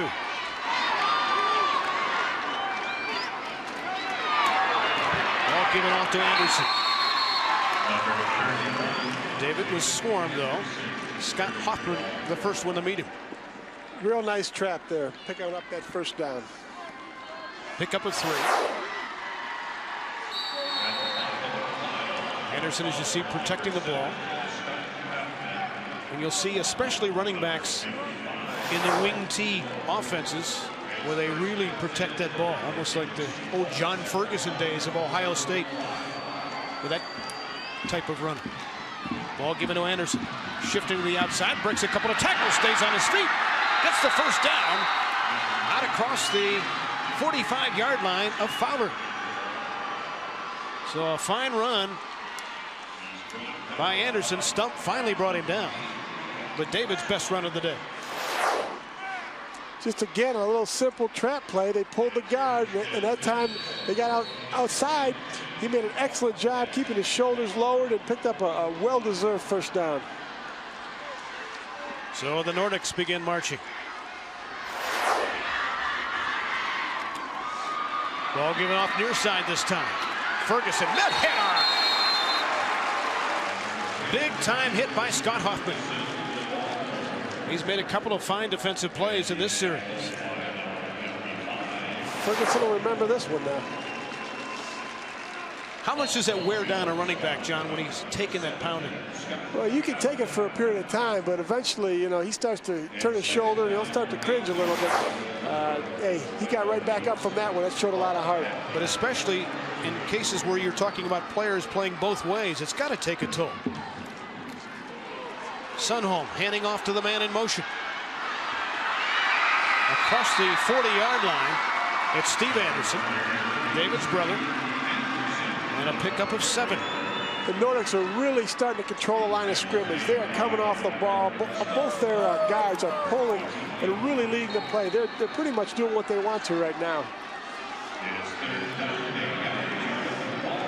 That's Jason Feldposh getting his footwork done. 3rd down and 1 for the Nordics.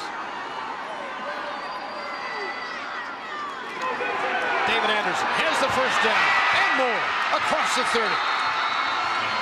Finally brought down by Jared Ferguson, but another 7-yard pickup.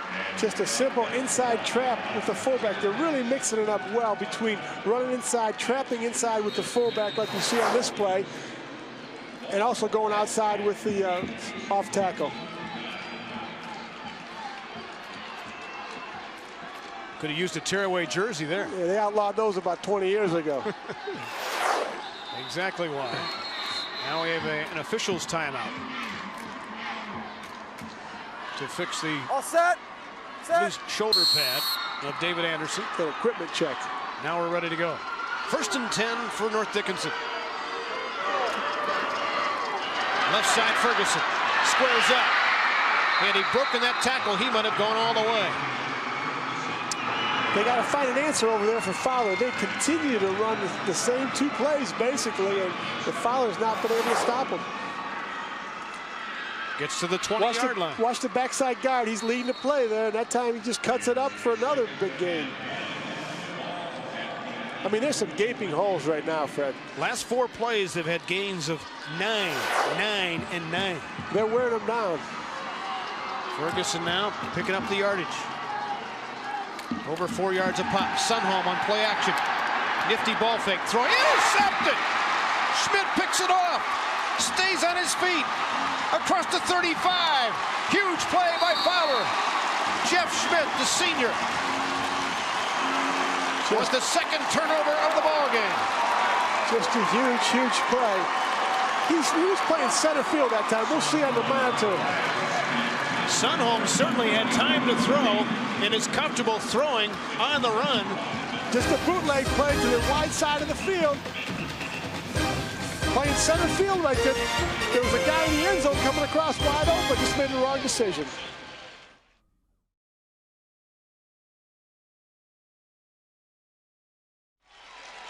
An emotional battle for the Class D championship here at the Silverdome, and Fowler leads it right now, 19-8. Hey, hardcore football on Fox Sports Detroit. Ronnie Lott, Bill Moss, and Ron Pitts show you the real NFL hardcore X's and O's. Hardcore blood, sweat, and tears. Hardcore football for the hardcore fan. It's hardcore football Tuesday nights at 8 on Fox Sports Detroit. Jeff Schmidt with interception number 5. As Fowler now with Schmidt out there, goes on offense. And very quickly, the Nordics answer defensively. Nick Carlson with a strong arm tackle of Feldbush. That's a fired up Nordic defense right now. You can tell they got some attitude, and they're not giving up at all. They must answer here. Time certainly not yet a factor with less than 2:50 to go in the third, but the Nordics 2 possessions down, or 2 touchdowns down, I should say. Dickinson leading the yardage department, but it's very close, separated by 33 yards. And Whitkin broke 1 tackle, almost a second. 6-yard pickup out to the 42. David Anderson and Steve Anderson brought him down. They are cousins. Both teams very effective with that quick trap to the fullback. Both sides of the ball, they've been picking up 4, 5, 6, 7 yards each time, and it's a good play to keep that defense honest. Schmidt checks back in with a new play.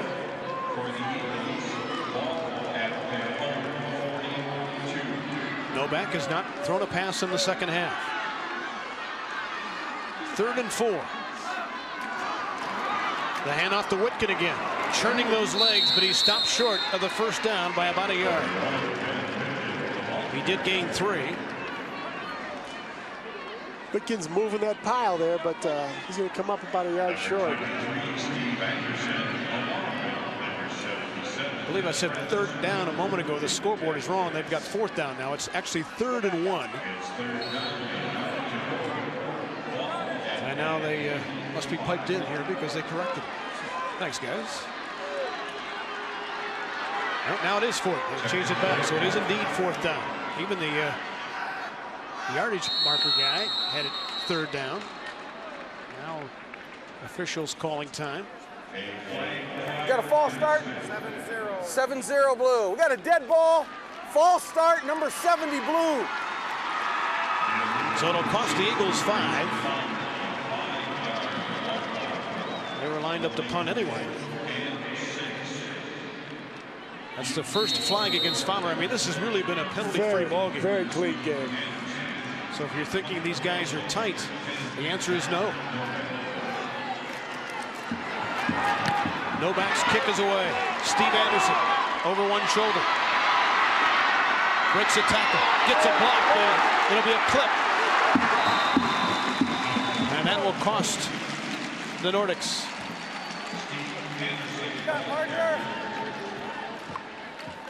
31 white clips at the end of the road. Where's the clip? Where's the clip? Up here. We'll go from here. Jerry, 15. What's the number? 31 white. During the run back, we got a clip. 31 white. That's David Anderson. No doubt about that one. Right there. Schmidt was leveled. You got to be able to see the guy's numbers on the front. That time, there was no question. So half the distance to the goal line.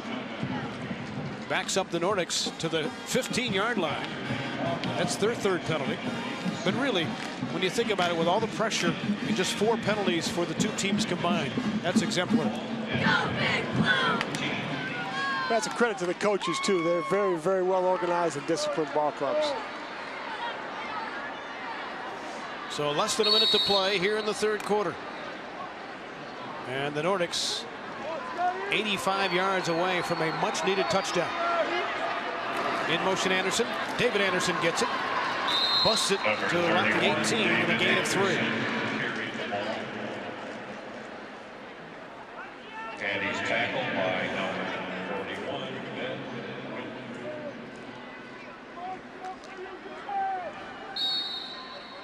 Fowler scored first on a touchdown pass.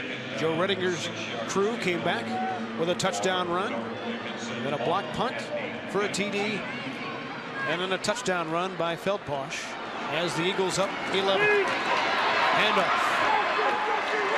Nowhere to go. Poor Jared Ferguson.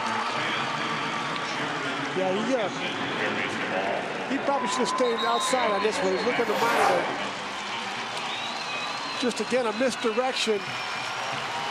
He cuts to the inside. He was wide open. What he needed to do was set that play up, make like he was going wide, and break it back. That would have been a big angle for him right there. A textbook tackle by Jeff Round. Squared up, grabbed him, and threw him down. 19-8. 12 minutes of football separating Fowler in a championship.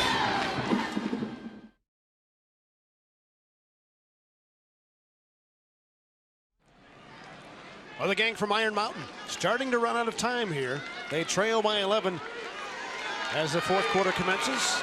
And a 3rd down and 4 call upcoming. Ball at the 21-yard line for Iron Mountain. Sunholm under center. Ball given off. And stopped is Jared Ferguson on a great tackle by Jeff Rowell, who's been a defensive standout all morning long.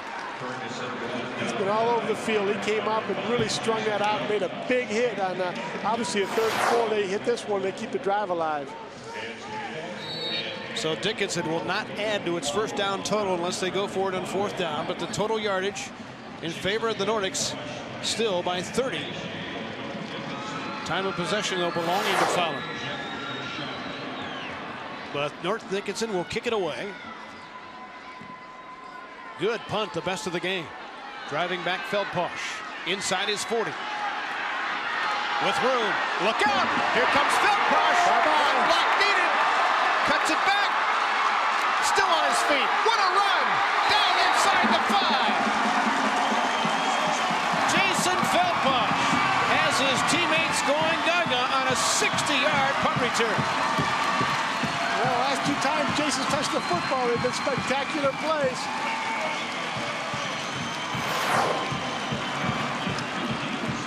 That time he set it up. He broke to the right, got his block, and set all the pursuit to the right. Then he just outran everybody, cut it back to the left, and then made his final cutback. Really came close to scoring. Great, great individual effort. And the Eagles flapping their wings because now they smell perhaps a touchdown that could put this baby away. We told you Jason does it all for this football team, and he has certainly done that today. All he needs is an intercepted pass. Inside, no running room whatsoever. Brent Stump. They were not fooled that time. Old Brent, they had the line stacked in a goal line defense, and there was no room. A loss of a yard, much to the dismay of the head coach.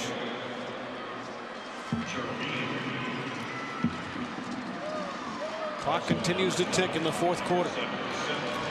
But a touchdown will be deadly for North Dickinson.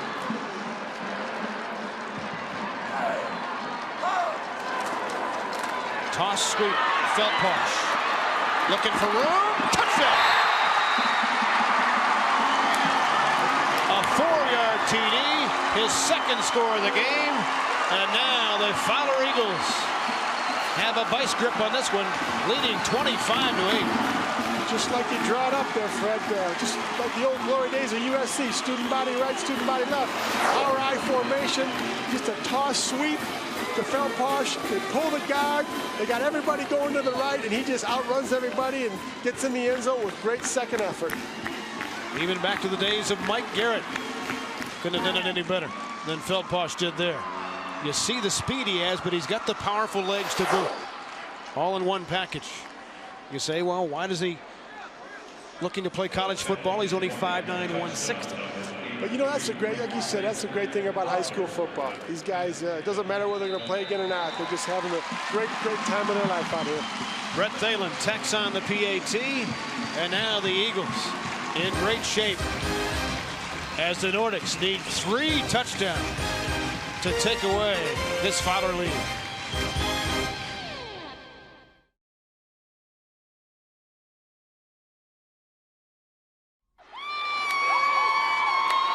Well, Fowler on the prowl here, leading 26-8 in the Class D championship game.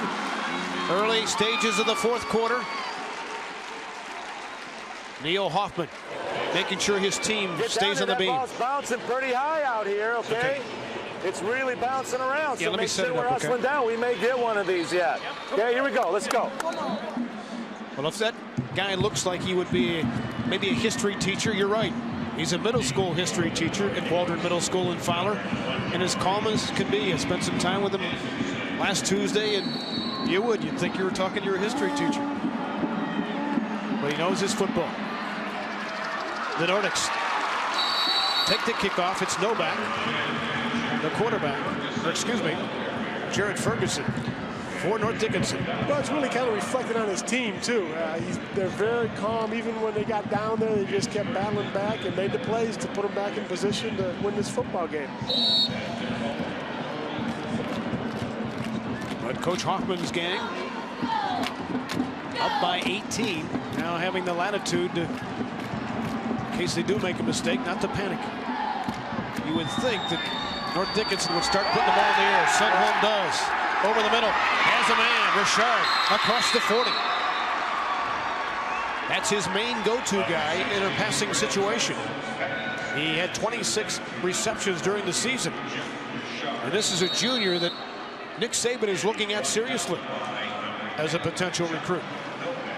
Sunholm now 4 for 9 as he nears the 100-yard mark. Well, if they're going to come back, we're going to see a lot of those guys here the next few minutes.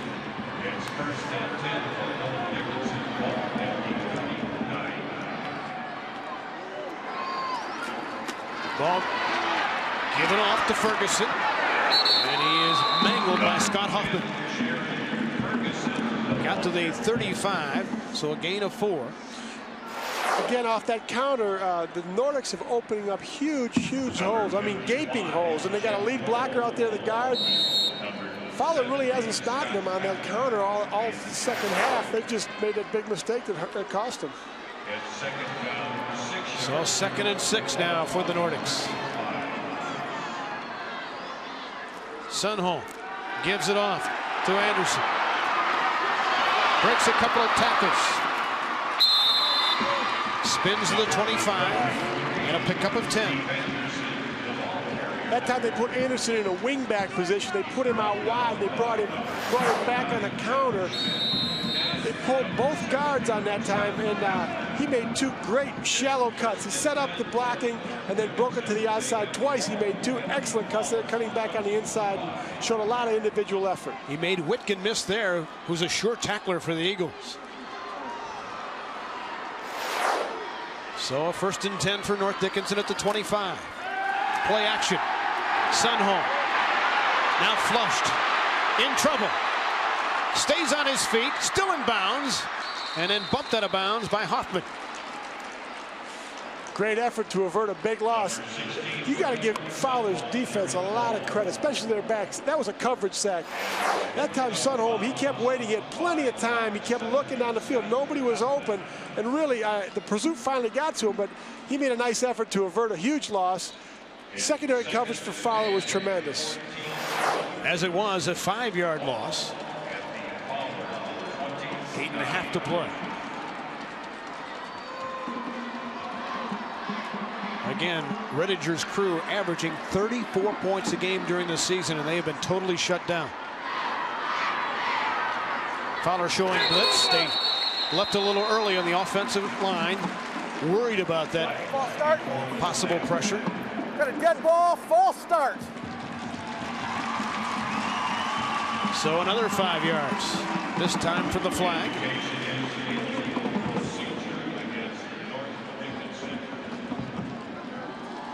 Back to the 34.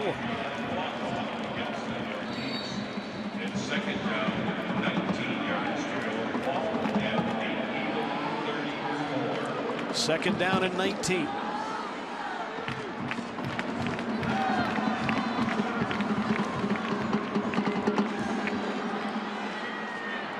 The Nordics, a team that does not rely on the pass very much, but they're forced into that situation now. Sundholm has pressure from Thalen. Gets rid of it. Almost picked off, but it's a completion. Ferguson managed to get it as the ball almost went through two defenders in a 5-yard gain. Great play there by Sundholm. That was the first time that we've seen the Nordics go into a straight drop back. But no one picked out the outside linebacker. Just a fantastic play by Sundholm, and actually was a good catch there by Ferguson. So the ball at the 29 on a 3rd and 14 play for Redinger.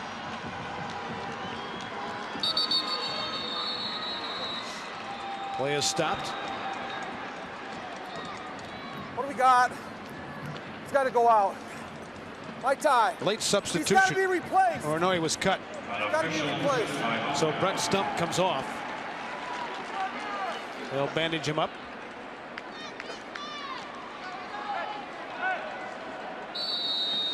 Well, that's how football's changed over the years, right? Back in the old days, they could be bleeding like anything. And love it. Yeah. So 3rd and 14. Sundholm to throw for. Squares up. Caught. Richard. Short of the first down, I believe. No, it's going to be a first down. Did get across the 15. And a 16-yard pickup for the Nordics. Same bootleg action that time by Sundholm. Kind of a misdirection, and they brought out Richard out of the backfield.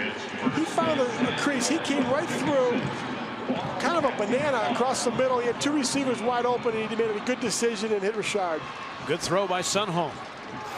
That was a fastball. Ball given off to Ferguson. Turns it inside. A flag on the play. A hold is going to bring it back.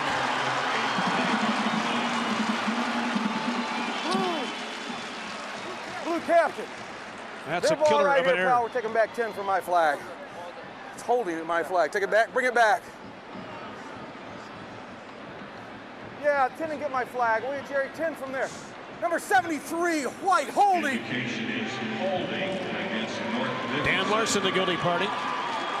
Just a killer at that point in the ball game here, Fred.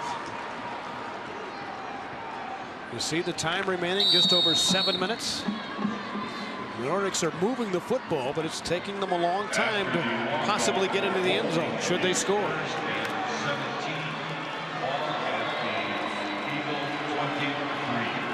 So at the 23, a 1st and 17 situation. Some movement.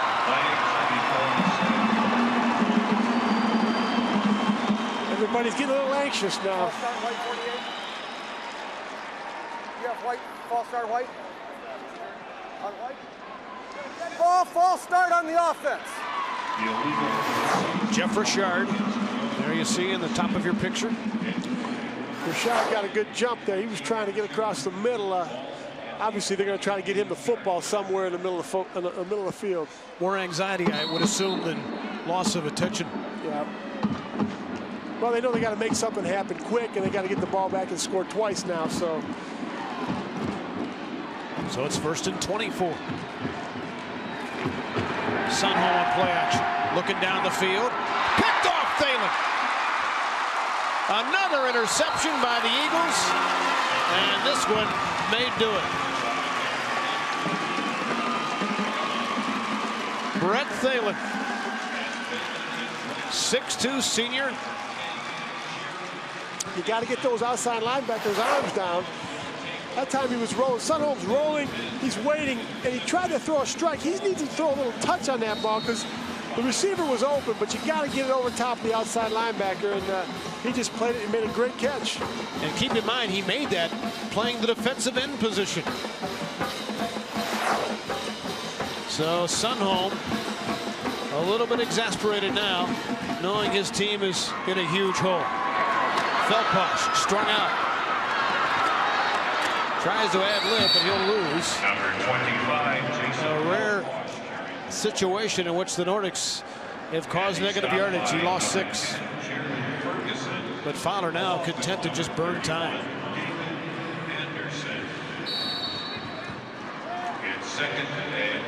They want to keep that clock moving now. It's going to be real difficult to come back. Novak has yet to throw a pass in the second half. Hasn't had to. The 60-yard punt return by Feldposh was huge.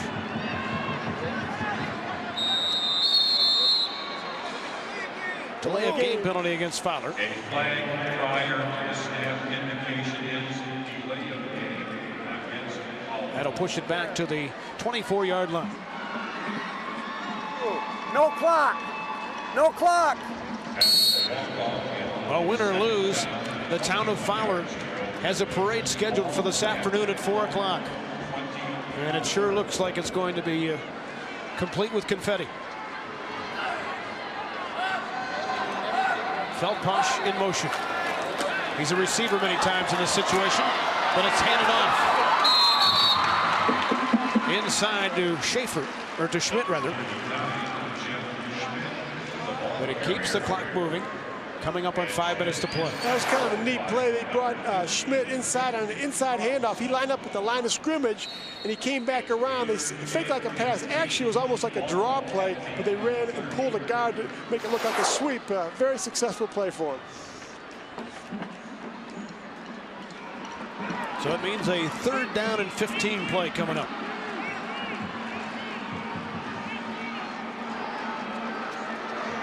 Twin receivers at the bottom of the screen. Feldposh in motion. He may have moved forward.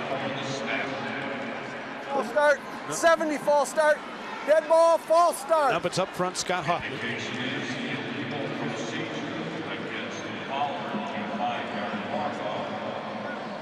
So that'll move it back to the 25.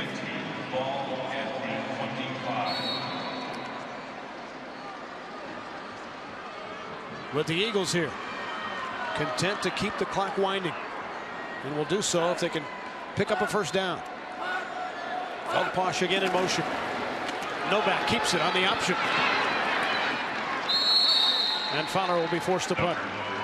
Just a safe play that time. They just had Novak come back on what they call a quarterback sprint option to the left. They had motion to the side of the field. They're not going to do anything to risk losing the football. Safe play.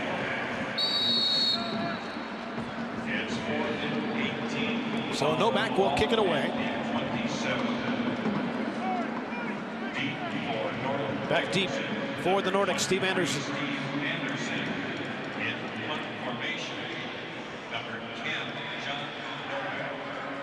They could use one like a Feldposh return of a moment ago. They're not going to get it on this one, Fred. Anderson lets it bounce behind him. It'll be down inside the 20. And the Eagle fans loving it. Down at the 15-yard line.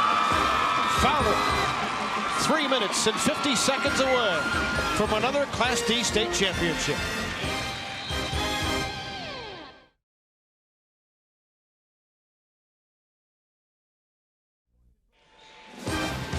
Fox Sports Detroit's coverage of the MHSAA Championships is brought to you by the United Dairy Industry of Michigan, proud sponsor of the MHSAA Sports Nutrition Award, and by MC Sporting Goods. Gear up for the holidays at your store of dreams.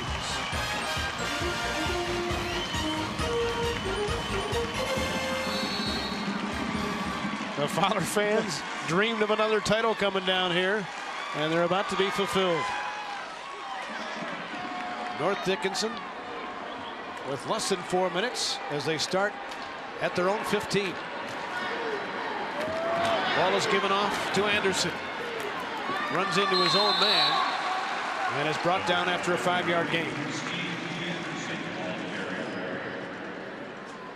Well, the Nordics are not going to deviate from what got them here. They're going to continue to run those counter traps and sweeps, and they've just had a couple bad breaks that really snowballed, and they couldn't dig out of that hole. But you have to believe there's something to be said for having been here before, which Fowler certainly has. Even the young guys have gone through the ritual, and even the younger guys have experienced it. And maybe that's helped him here today. Sunholm is consumed. Thalen was there for a half a sack. Well, when you try those three-step drops and the receivers are covered, a lot of times there's problems getting rid of the football. Just a three-step drop, the guys were covered, and after that it all broke down, and he had really no shot. Brad Schaefer helped finish it up, but Thalen, who just had the interception a moment ago, made the first contact. As the Eagles were behind in that sack department stat early in the ball game, but now have 3. Sunholm gives it off to Anderson. Gets a crunching block out to the 25-yard line. But a thumping block thrown by Dan Larson.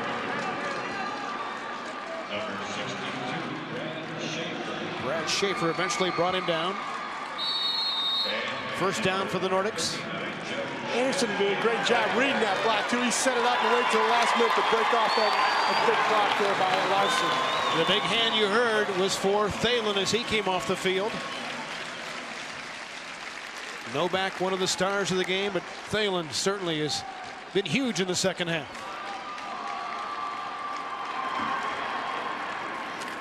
Ball given off to the fullback inside. That's David Anderson. Not much there. Inside 2 minutes to go. Keep in mind this Fowler team, which is built on defense, always has been, lost 3 games in a row during the regular season. And at that stage, they were just hoping to sneak into the playoffs. Well, they did more than that. They claimed the #1 spot in their region, got to play at home in the playoffs, and look what it's built into.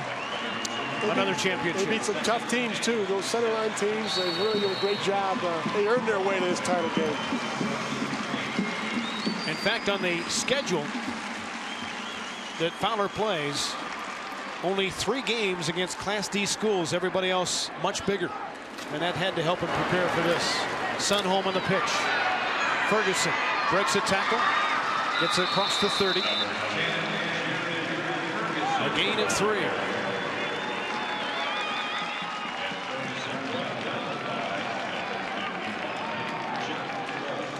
This week on the locker room, Eli, Gibby, and Gary Danielson sort out the confusion in the College Football Bowl Championship Series and provide an unusual look at the greatest running backs in University of Michigan history. All that and more when you enter the locker room Sunday at midnight on Fox Sports Detroit. Notice we said running backs, not quarterbacks. Well, I definitely am not going to be in that category, believe me. You'll be on a further episode, I presume. You'll be working with one of the great ones here, Stan Edwards, here in the next couple of days, huh? Looking forward to it. The ex-Houston owner will be a part of our tag team color commentator coverage, and that says it all. Bring it up, the 1998 state champs, 34 seconds away from hoisting the trophy one more time. It'll be Coach Hoffman's second. Don't let any big plays happen behind you in the secondary. Just keep it in front. Just play it deep, okay? Just play it deep. And just take your time here because it'll be a while before we go back out.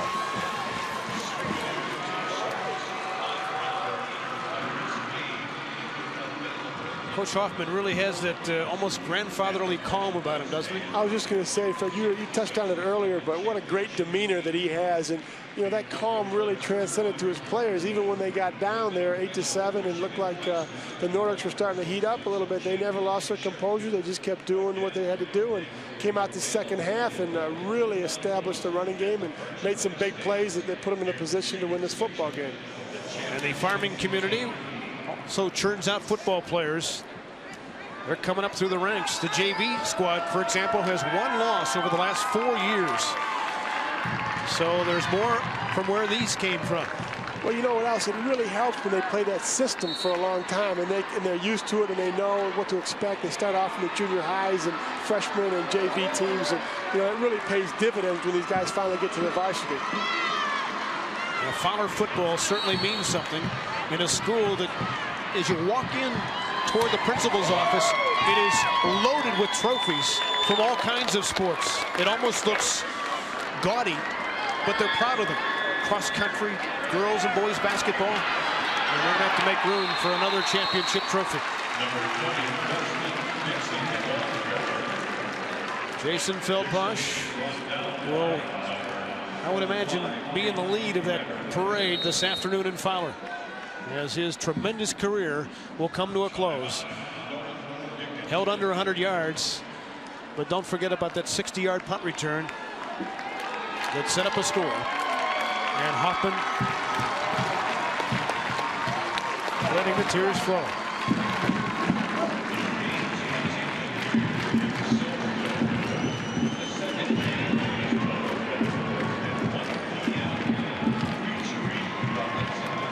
And back in Fowler, Steve Spicer, who continues to battle cancer.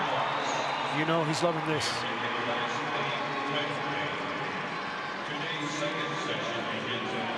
.28 seconds to go.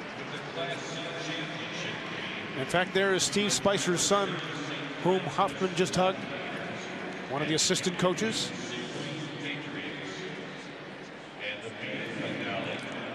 Mike Spicer, who is actually a JV coach. And then the sullen faces on the other side. Finally getting to the Silverdome.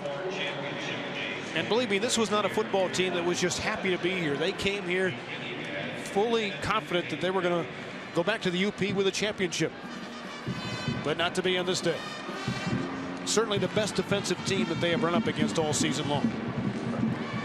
The neat thing too, now you're going to see a lot of the guys who didn't get to play much during the game. They're going to make sure that they get in, at least get a taste of playing at the Silverdome and have that experience, be able to tell their kids and families that they were out there, and that's what it's all about, really. Makes the drive back to the UP even longer. But those guys can be awfully proud that they got here. And that, too, is a very young football team, laden with juniors. So the Nordics quite possibly could return to 99. Dustin Dixon checks in for the first time. He's swallowed up by the sea of blue one more time.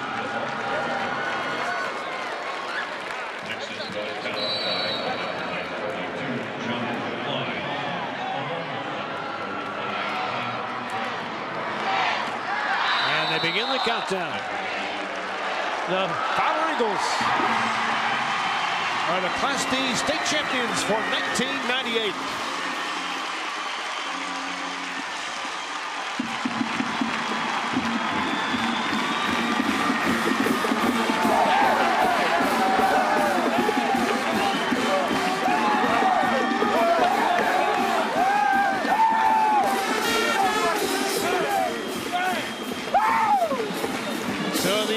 Rather giddy, and the Nordics have to let this pain subside before they finally forget about the afternoon they spent in Pontiac for the first time ever. We'll be back to hear from the winners. The Fowler Eagles march back to Mid-Michigan with another title.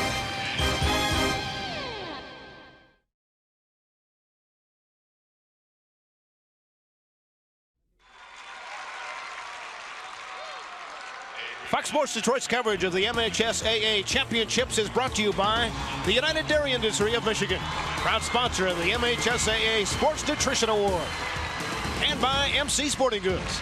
Gear up for the holidays at your store of dreams.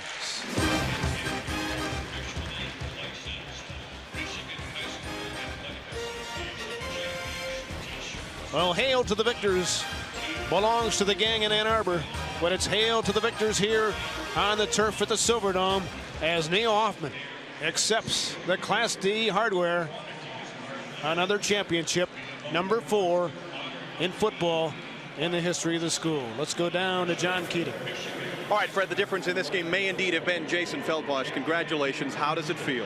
Oh, it's just unbelievable. I can't believe after our 3-game losing streak, we knew we could do it. We just came out, played aggressive, and it's awesome. You were a part of the 1996 state championship team. How is this different from that one? Oh boy, this is just so much sweeter being my senior year, my final game. Coming off the field, it's awesome. You had to establish the running game, and you certainly did that in the opening moments of the second half and really took control of the game back from North Dickinson.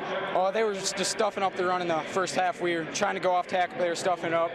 We made some adjustments at the half, and the line just did an awesome job getting me a hold. Jason, enjoy this. Congratulations. Jason Feldbosch. Let's go back to Fred McLeod upstairs. John Keating, the Eagles are victorious. And what a celebration they will have in 2.5 hours back in Fowler. Our next game comes up at 1 o'clock in Class A as Farmington Hills Harrison tries for another title as they take on Hudsonville. Now for everyone on our Fox Sports Detroit crew, I'm Fred McLeod saying so long from the Silverdome. Once again, our final score. In Class D, Fowler prevails 26-8 over Iron Mountain North Dickinson. You've been watching high school football coverage on Fox Sports Detroit, your home of Fox Sports Net. We'll see you back here in just a little while. Now stay tuned for the Ultimate Fan League. It's next.